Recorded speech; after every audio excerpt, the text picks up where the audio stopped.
Boa noite, meus amados irmãos. Agradecido a Deus pela oportunidade de abrir Sua palavra e compartilhar com meus irmãos um pequeno estudo nesta noite.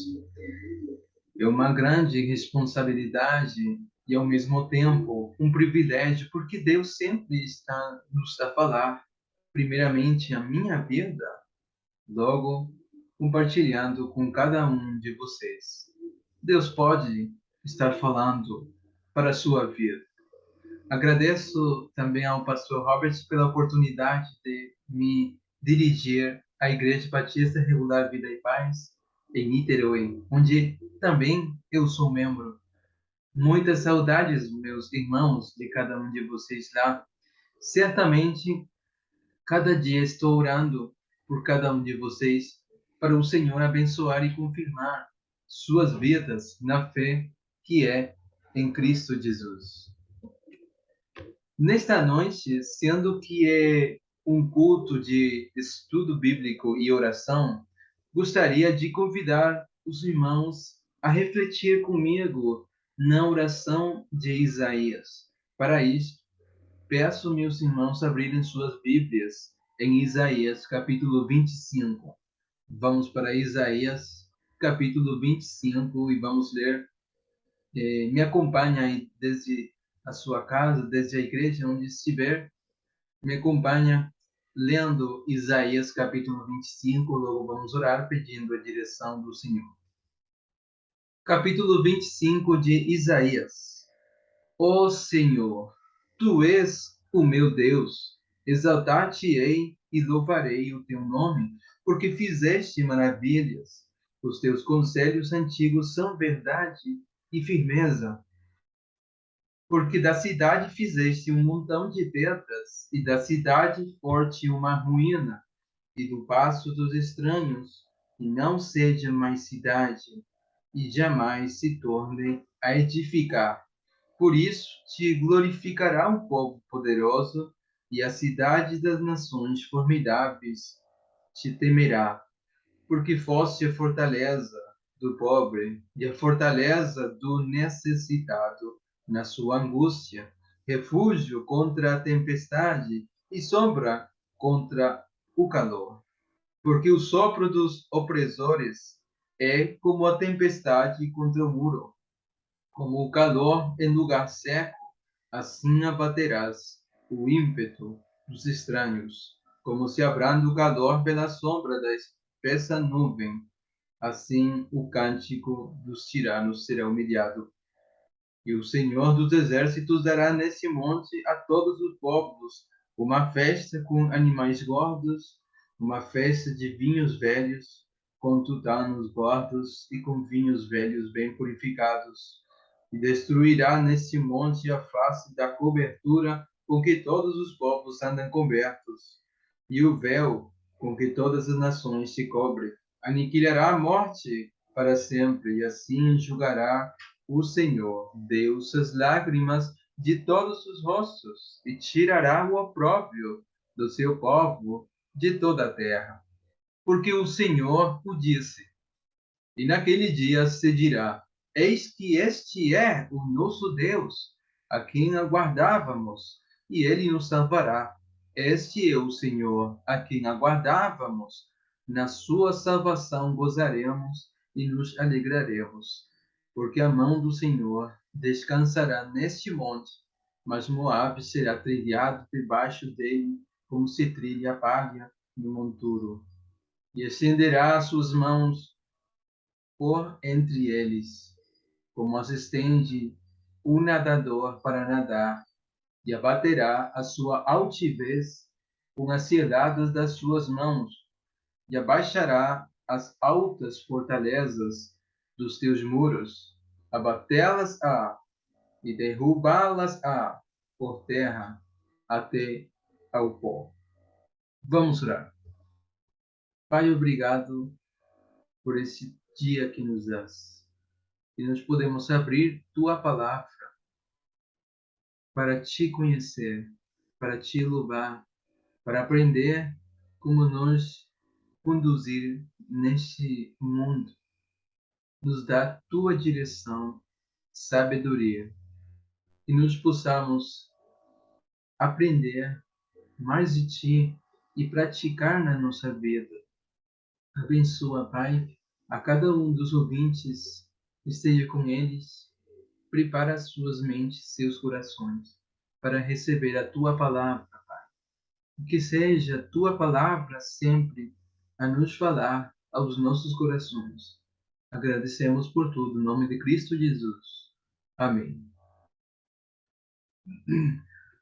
No mundo em que vivemos, muitas pessoas consideram a oração como um instrumento para pedir ajuda de Deus, e graças a Deus, uma parte importante da oração é a liberdade de ir para Deus e pedir ajuda, socorro, proteção.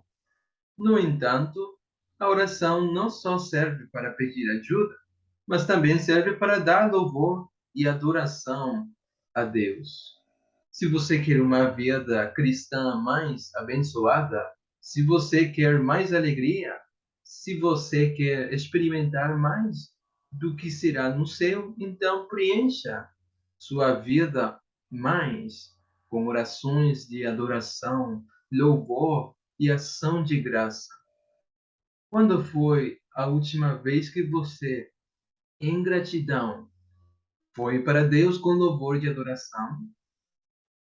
É bom listar as grandes obras de Deus e vamos considerar juntos uma oração que encontramos em Isaías 25, que nós temos lido. Como tantas orações na Bíblia, esta começa focando em quem Deus é. Versículo 1 diz: Ó Senhor, Tu és o meu Deus.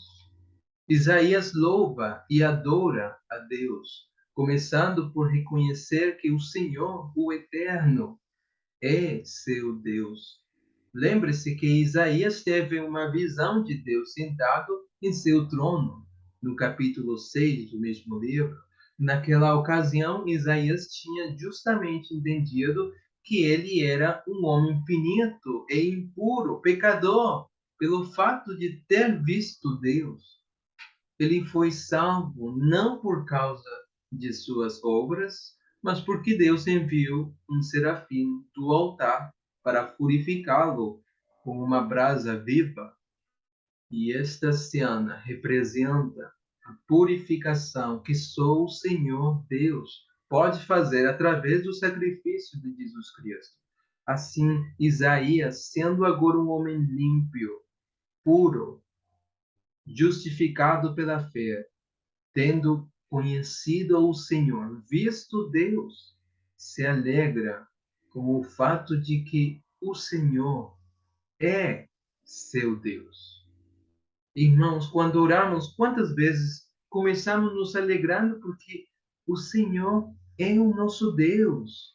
Ele tem nos salvado, nos purificado mediante a fé em Cristo Jesus. Consideremos que estamos orando ao nosso Deus, nosso Pai Celestial, que enviou Jesus Cristo para nos reconciliar com Ele, porque nos amou. Então, tendo conhecido, reconhecido e declarado que o Senhor era seu Deus, Isaías exalta e louva, celebra o nome do Senhor. No versículo 1 continua dizendo: Exaltar-te-ei e louvarei o teu nome. Isaías conhecia o Senhor e ele decide adorá-lo. Meu irmão, você que conhece o Senhor, a pergunta é: você decide cada dia adorá-lo nas suas orações? Alguém que conhece o Senhor vai querer adorar, vai querer dar louvores, porque sabe quem é realmente o Senhor. E isso vai sair naturalmente. Poderia ter sido suficiente dizer exaltar ou louvar, uma das duas, mas tão profunda é a alegria de Isaías e seu desejo de exaltar o Senhor, que ele declara ambos. Só um não era suficiente para Isaías. Seu coração transbordava de louvor ao Senhor. Quando oramos, nossos corações também transbordam de louvor a Deus. Exaltamos Deus nas nossas orações. No entanto, notamos que este louvor não era genérico.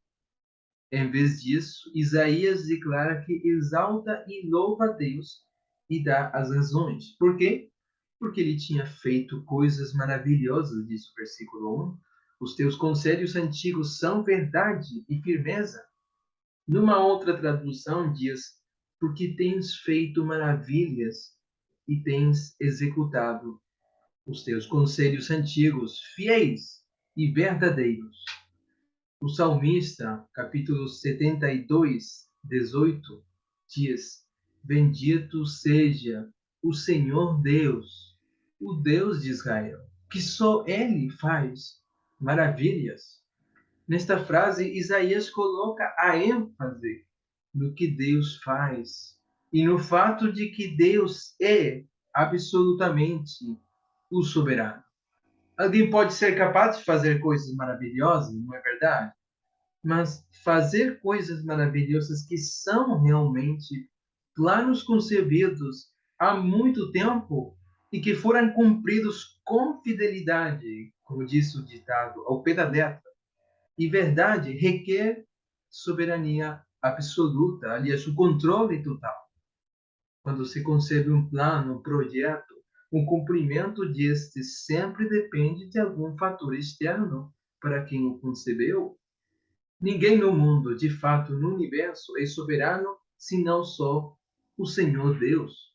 Portanto, quando alguém que não é soberano estabelece um projeto, um plano, novos fatores podem vir e impossibilitar sua implementação. Quanto mais tempo passar desde que se concebe o plano, mais fatores podem surgir e dificultar esse plano ou projeto. Em vez disso, o Senhor, perdão, em vez disso, o Senhor, sendo absolutamente soberano sobre tudo, projetou planos antes da criação do mundo. E todos os seus planos foram cumpridos em fidelidade e verdade. E na Bíblia, há alguns que vão se cumprir no futuro. Agora, por que Isaías declara isso? Porque é importante para nós conhecer esse fato e declará-lo. Meus irmãos, é importante porque glorifica a Deus, salientando que Ele faz tudo o que Ele decide e afirma fazer. Deus quer que nas nossas orações estejam cheias de pensamentos e lembranças das suas obras maravilhosas, do que Deus tem feito por ti na sua vida.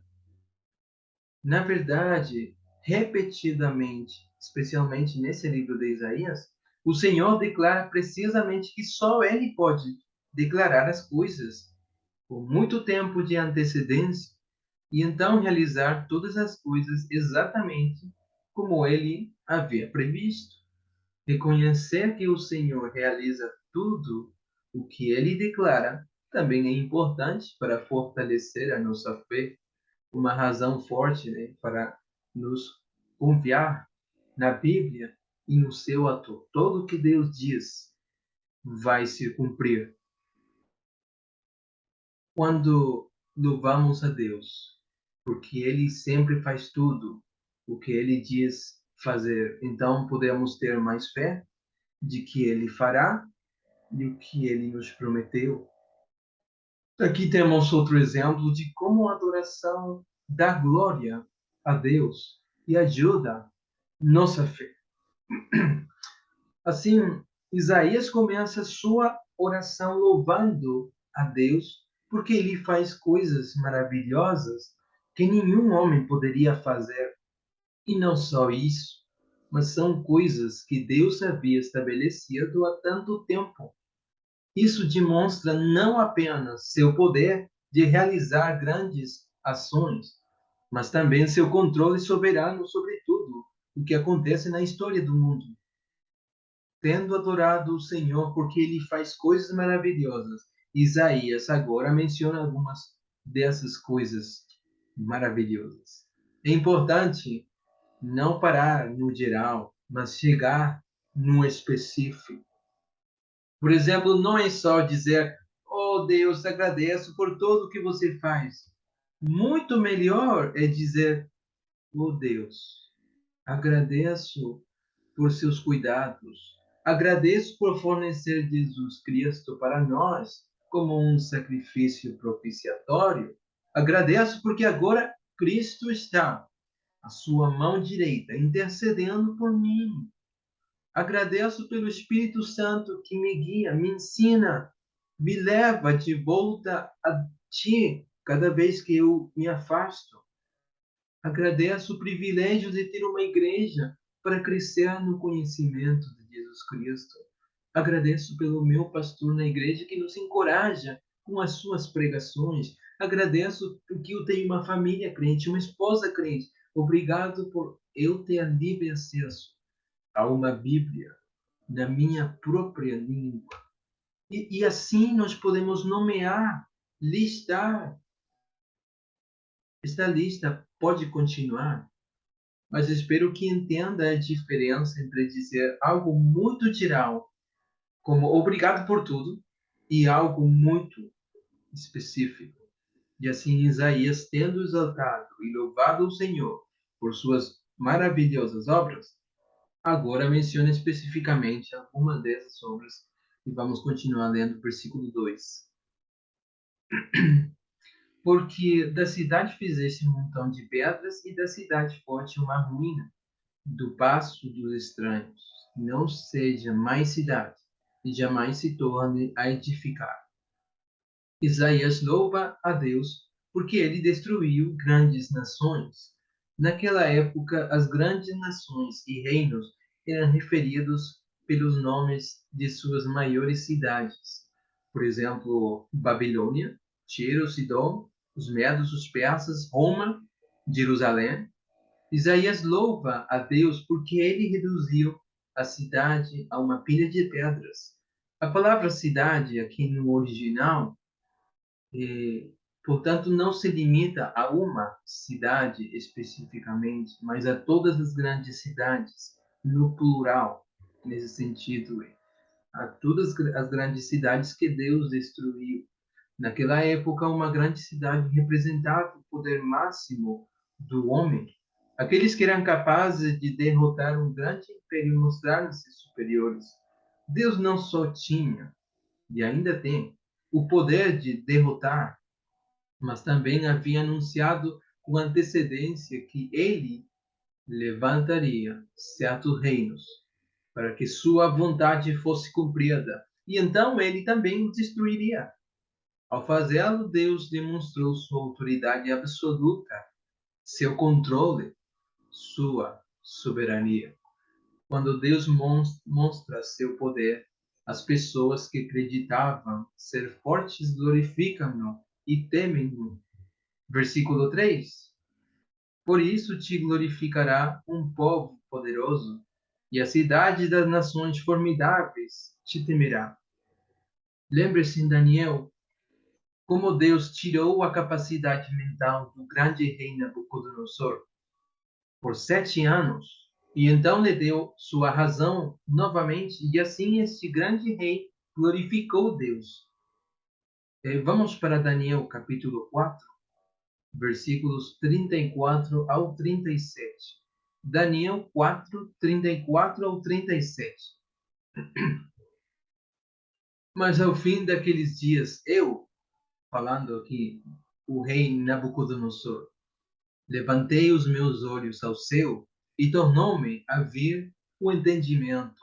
E eu bendisse o Altíssimo, e louvei e glorifiquei ao que vive para sempre, cujo domínio é o domínio sempiterno, e cujo reino é de geração em geração. E todos os moradores da terra são reputados em nada. E, segundo a sua vontade, ele opera com o exército do céu e os moradores da terra. Não há quem possa estorvar a sua mão e lhe diga: que fazes? No mesmo tempo, tornou a mim o meu entendimento, e para a dignidade do meu reino tornou-me a ver a minha majestade e o meu resplendor. Buscaram-me os meus conselheiros e os meus senhores, e fui restabelecido no meu reino, e a minha glória foi aumentar. Agora, pois, eu, Nabucodonosor, louvo, exalço e glorifico ao Rei do céu, porque todas as suas obras são verdade, e os seus caminhos, juízo, e pode humilhar aos que andam na soberba. Isaías continua em fala de como o Senhor não só destruiu reinos, mas também se importou com os pobres que esperavam nele. Isso também faz parte das maravilhas que Deus realizou. Voltando para Isaías capítulo 25, verso 4, diz assim: Porque foste a fortaleza do pobre e a fortaleza do necessitado, na sua angústia, refúgio contra a tempestade e sombra contra o calor, porque o sopro dos opressores é como a tempestade contra o muro. Deus é a fortaleza para quem espera nele. O cuidado dele é perfeito.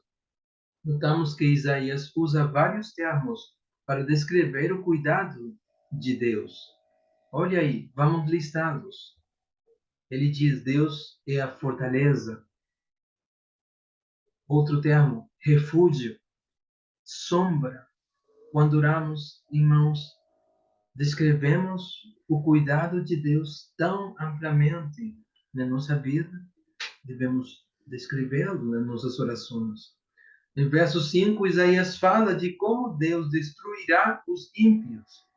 Lembremos-nos que o próprio Isaías profetizou que pessoas más destruíram Jerusalém.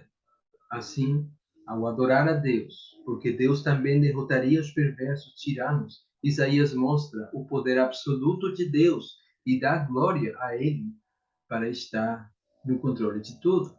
Versículo 5, lemos. Estamos em Isaías capítulo 25, verso 5. Como o calor em lugar seco, assim abaterás o ímpeto dos estranhos, como se abranda o calor pela sombra da espessa nuvem. Assim o cântico dos tiranos será humilhado.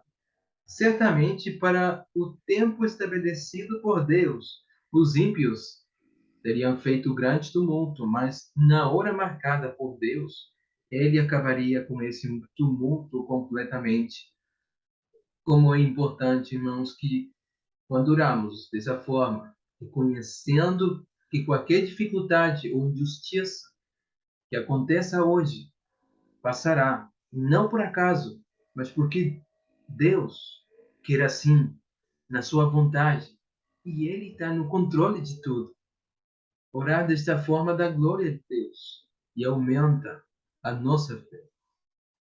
Mas neste ponto, Isaías fala do cuidado perfeito que Deus terá pelo seu povo.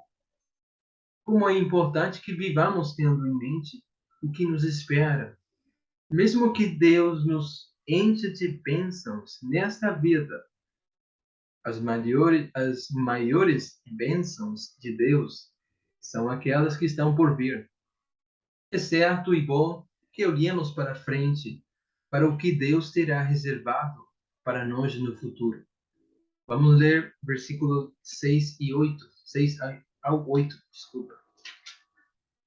E vamos refletir sobre as verdades desses versos. Quando lemos, não devemos fazê-lo como se fosse o jornal de hoje, mas para que as verdades que Deus nos revela nessa passagem cheguem aos nossos corações. Verso 6 a 8. E o Senhor dos Exércitos dará neste monte a todos os povos uma festa com animais gordos, uma festa de vinhos velhos com tutanos gordos e com vinhos velhos bem purificados, e destruirá neste monte a face da cobertura com que todos os povos andam cobertos, e o véu com que todas as nações se cobrem. Aniquilará a morte para sempre, e assim enxugará o Senhor Deus as lágrimas de todos os rostos, e tirará o opróbrio do seu povo de toda a terra, porque o Senhor o disse. Isaías fala de um grande banquete que o Senhor preparará para todos os povos. E atenção, notamos que ele fala de todos os povos. Ele não fala só dos judeus. A salvação de Deus é para todas as pessoas, para todas as nações. Nós também somos parte de todos os povos. E que bênção! Isto me faz lembrar da promessa que Deus faz para Abraão em Isaías 12:13. Perdão, 12:3, que diz: Em ti serão benditas todas as famílias da terra. Esta imagem de um banquete tem um cheiro escatológico, né? Vocês talvez perceberam isso. Mas esta imagem de um banquete é uma maneira de descrever a riqueza das bênçãos que desfrutaremos para sempre na presença de Deus. Isaías fala de um banquete de alimentos suculentos, os melhores alimentos. É uma imagem para nos ajudar a entender o quão maravilhoso será estar na presença de Deus. Isso acontecerá quando Jesus Cristo voltar para receber todos aqueles que acreditaram nele. Quando Cristo voltar, não só haverá a alegria de estar em sua presença, mas Cristo destruirá todo obstáculo que separava o povo da glória de Deus. Na verdade, agora vemos a glória de Deus apenas parcialmente, através de um véu, um cobertor.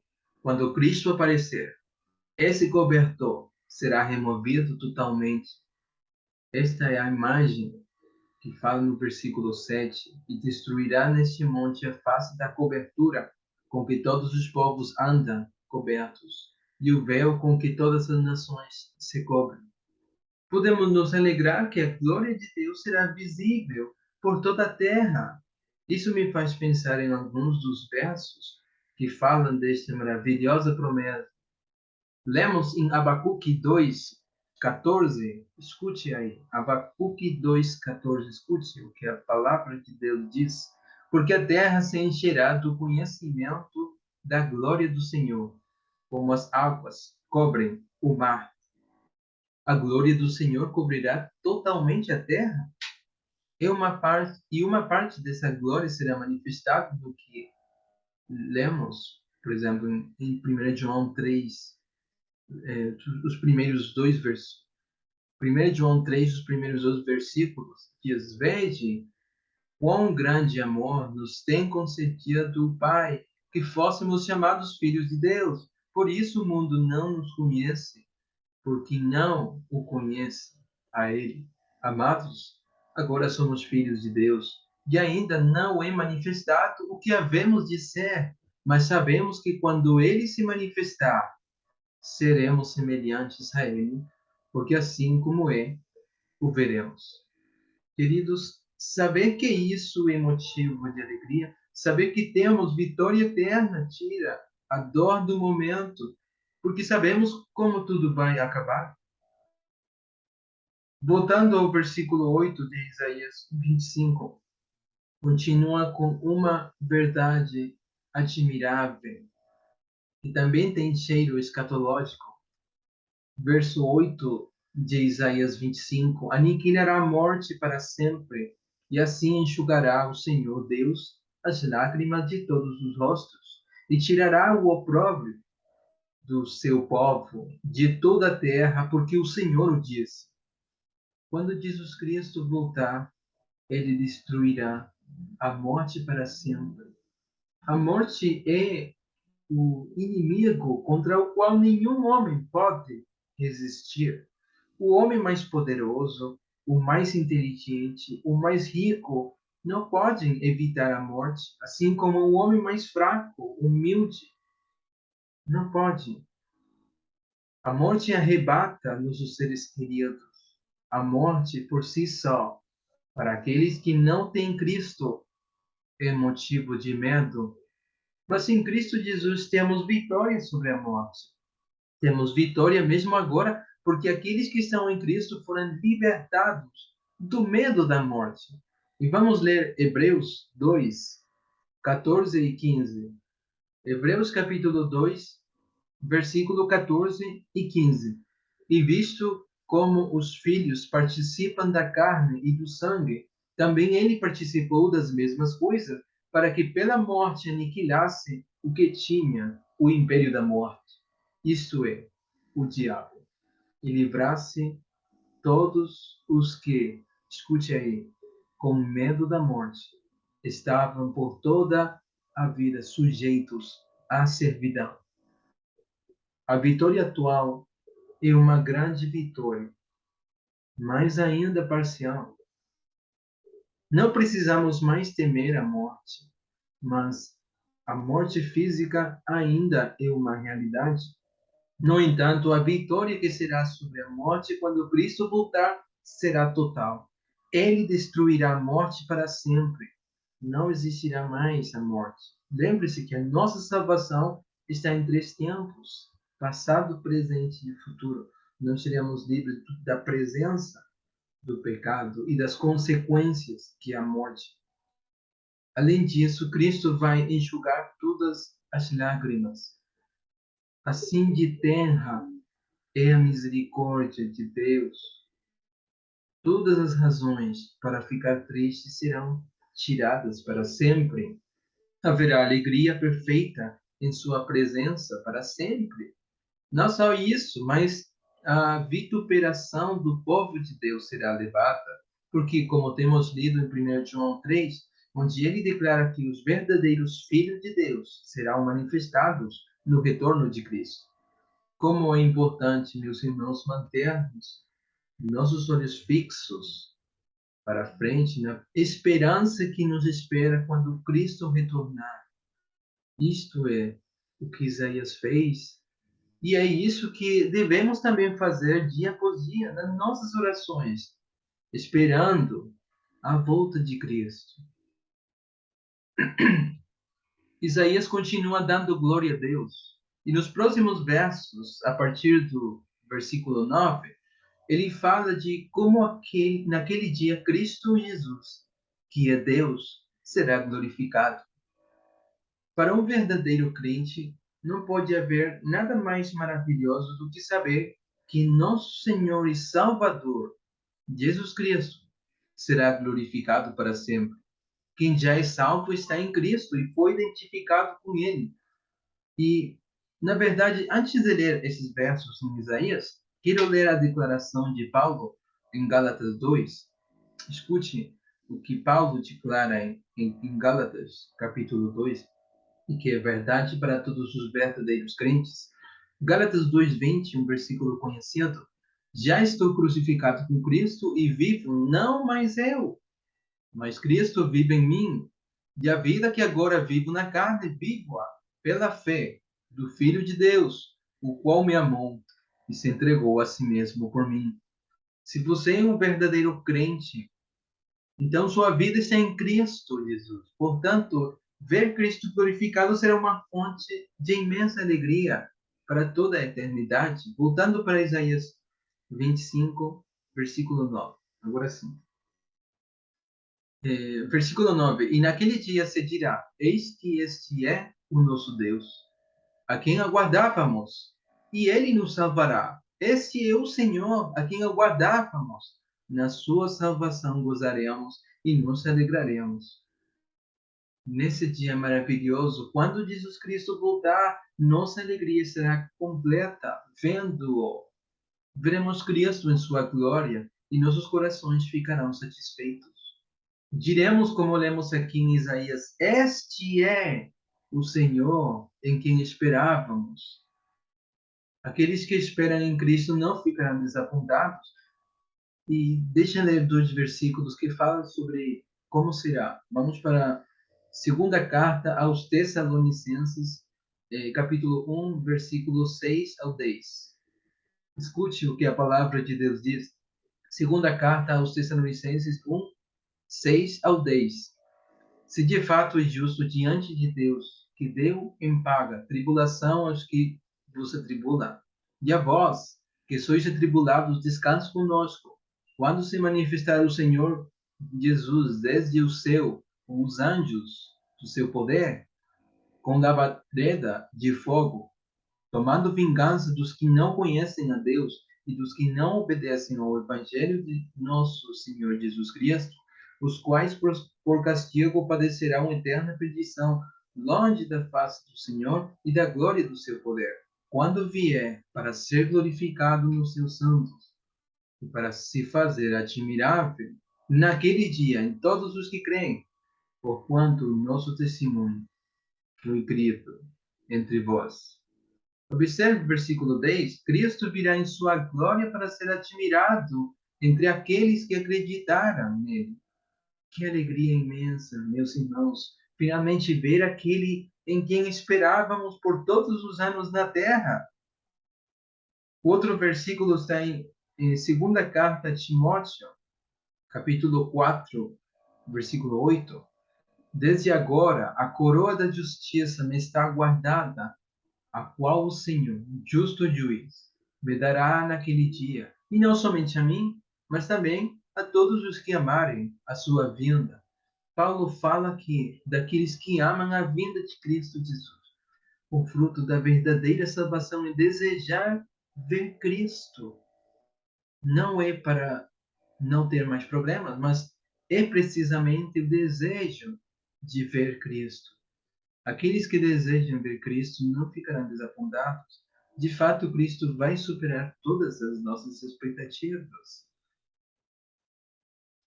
Neste mundo, nenhuma esperança pode satisfazer profundamente o coração. O que o mundo dá não atinge o coração e não dura para sempre.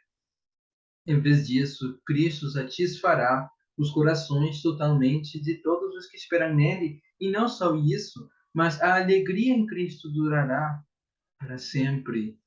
Portanto, o quão verdadeiro é a declaração de Isaías, que temos lido no versículo 9.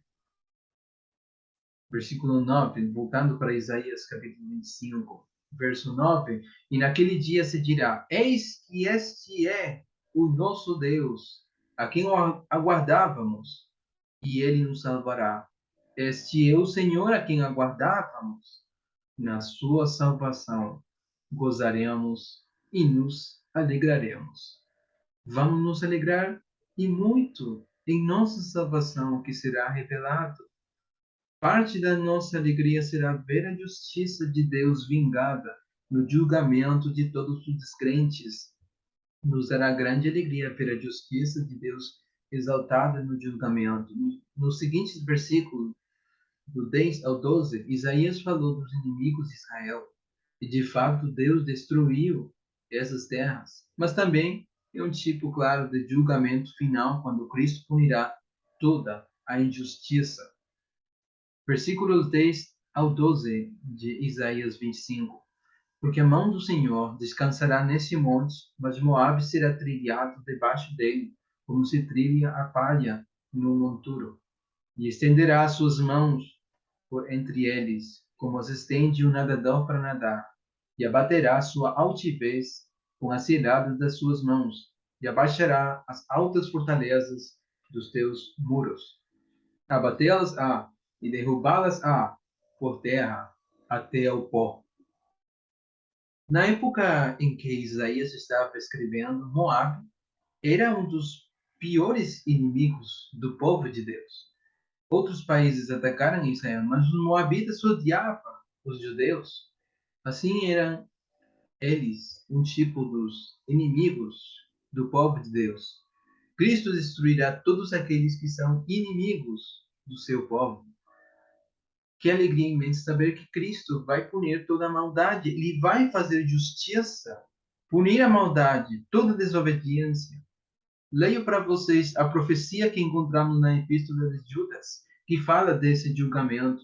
Judas, versículos 14 e 15, diz: E desses profetizou também Enoque, o sétimo depois de Adão, dizendo: Eis que é vindo o Senhor com milhares de seus santos, para fazer juízo contra todos e condenar dentre eles todos ímpios, por todas as suas obras de impiedade, que impiamente cometeram, e por todas as duras palavras que ímpios pecadores disseram contra ele.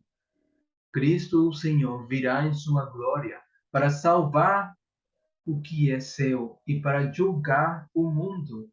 Cada impiedade, pequena e grande, será punida.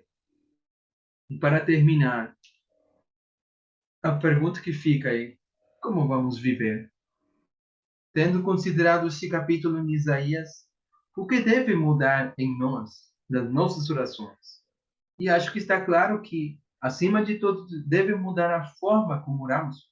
Certamente, podemos trazer súplicas e pedidos ao Senhor.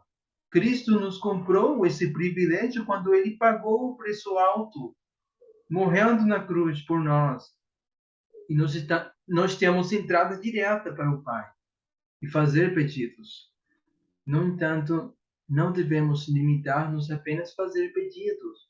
Devemos também louvar ao Senhor e declarar suas grandes obras maravilhosas. E concluo relendo esse entendimento. Isaías, capítulo 26, versículo 3 diz: Tu conservarás em paz aquele cuja mente está firme em ti, porque ele confia em ti. Que o nosso Deus nos ajude nas nossas orações. Vamos terminar. Obrigado, Pai, pela tua palavra que nos encoraja, nos ensina como nós devemos orar reconhecendo as tuas grandes obras maravilhosas que fazes por nós, reconhecendo que tu és o nosso Deus. Obrigado, Pai, pela salvação que nós temos em Cristo Jesus. Obrigado pela tua palavra que nós temos na nossa língua e nós podemos estudá-la, podemos lê-la.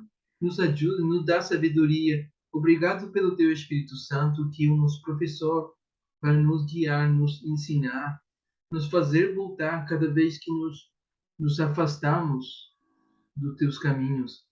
Nos ajudes, Pai, e obrigado pelo tempo aqui com meus irmãos. Em nome de Cristo Jesus. Amém. Deus abençoe, meus irmãos. Um grande abraço. Que Deus possa nos ajudar nesses dias.